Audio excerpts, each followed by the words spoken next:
우리 오늘 읽은 시편 66편 18절 다시 한번 읽어볼까요? 자, 18절 말씀 다시 있습니다. 내가 나의 마음에 죄악을 품었더라면 주께서 듣지 아니하시리라. 아멘.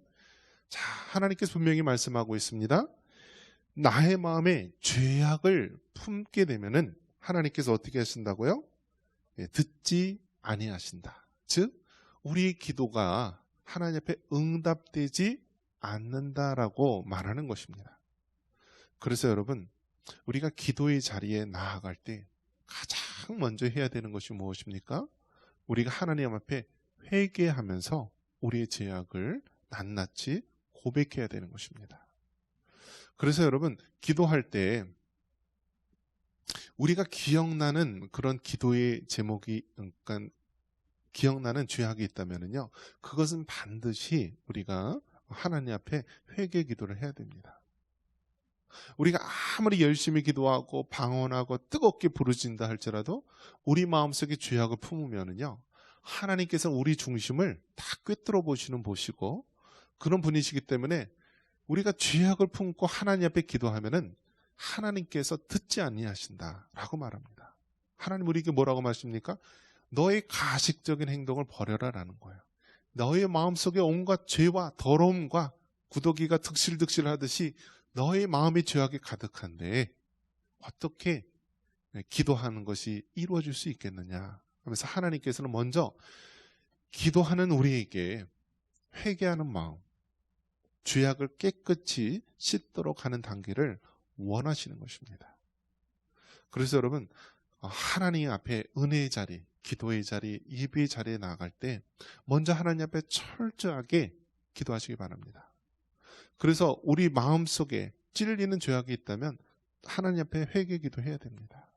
그리고 하나님 앞에 어떻게 기도를 해야 되냐면 늘 우리가 하나님 앞에 내가 깨닫지 못하는 죄들이 있습니까? 하나님 깨닫게 해주십시오. 즉 우리가 알게 짓는 죄도 있지만은요, 우리도 모르게 짓는 죄악이 있을 수 있어요.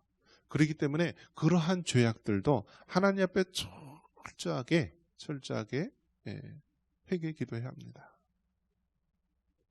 그래서 유명한 성 어거스틴, 이 사람은요 하나님 앞에 죄를 자백하는데요, 어떤 것까지 자백하냐면 어머니 젖을 빨면서 이렇게 막 물고 막 그랬을 때 그러한 죄까지도 다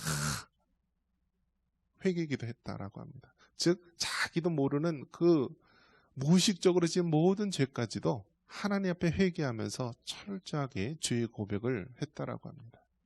그래서 우리는 아는 죄도 회개 기도해야 되고 우리도 모르게 지었던 죄들도 우리가 하나님 앞에 철저히 회개해야 합니다. 왜 그렇습니까? 하나님은 죄인의 기도, 우리가 죄악을 품고 기도하면 듣지 아니하기 때문입니다. 자, 그러면 우리가 죄의 고백에 대한 성경 구절은 무엇입니까? 요한일서 1장 9절에 보면은 다음과 같은 구절이 있습니다. 우리 성경 말씀 한번 같이 좀 볼까요? 요한일서 1장 9절인데요. 같이 한번 우리 찾아서 한번 읽어보겠습니다. 요한일서 1장 9절.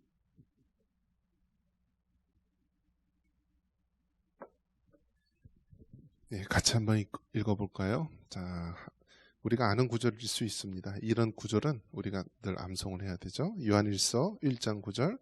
만일 우리가 우리 죄를 자백하면 그는 미쁘시고 의로우사 우리 죄를 사하시며 우리를 모든 불의에서 깨끗하게 하실 것이요. 아멘. 그래서 여러분, 회개에 관련된 이 성경 구절 중에서 대표적인 것이 요한일서 1장 9절입니다.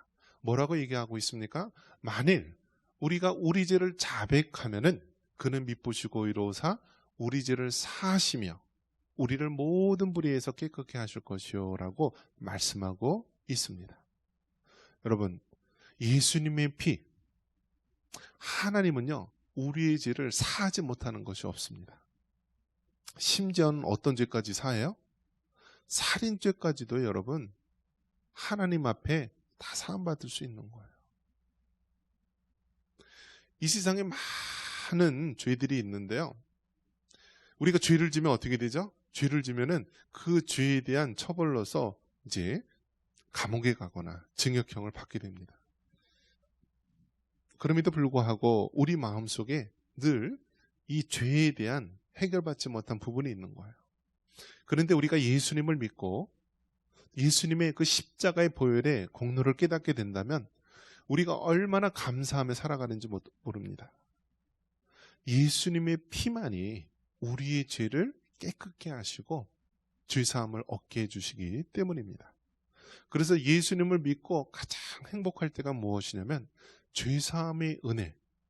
내가 이전에는 죄 때문에 방황하고 마음속에 늘 억눌린 바가 있었지만은 예수님을 믿은 후에는 죄사함을 받고 그 안에서 참된 자유를 느끼게 되면서 우리가 참된 기쁨과 감사함을 누릴 수가 있는 것입니다. 요한일서 1장 9절의 말씀처럼 우리가 우리 죄를 자백하고 하나님 앞에 회개하며 용서 구했을 때 하나님께서는 우리의 모든 죄를 깨끗게 하신다 말합니다. 그렇기 때문에 여러분, 이 하나님의 말씀을 붙잡고 의지하여서 우리가 죄사함의 은혜 가운데 나아가시기를 바랍니다. 만약에 우리가 회개 기도를 하고 그럼에도 불구하고 같은 죄가 계속 우리를 억누르고 있을 때요, 우리가 전적으로 하나님의 말씀을 의지하지 못하고 주의 보혈을 의지하지 못한 것입니다.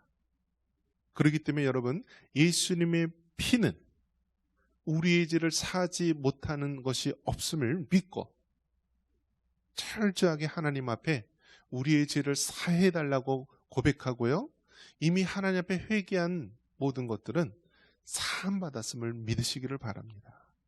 그래서 사망아, 쥐들아, 너희는 더 이상 나를 억누르거나 누리지 못한다. 예수님의 피가 이미 나의 모든 죄를 사하였고 나를 깨끗게 하였다라면서 믿음으로 선포할 수 있기를 바랍니다. 말씀을 정리합니다. 여러분, 우리가 기도하는 것은 하나님께서 반드시 응답해 주십니다. 하나님은 예, 혹은 아니요, 혹은 기다려, 이 세 가지로 우리에게 항상 응답을 해주시는데요, 우리의 기도 응답을 방해하는 것이 있다라는 것입니다. 그 중에 첫 번째가 하나님은 죄악을 품고 기도하면은 응답하지 않는다라고 말합니다. 철저하게 하나님 앞에 우리의 죄악을 자백하시고 또 회개하시기를 바랍니다. 그래야 할 때 응답의 역사, 하나님의 놀라운 기도 응답의 역사가 우리 삶 가운데 있음을 믿습니다.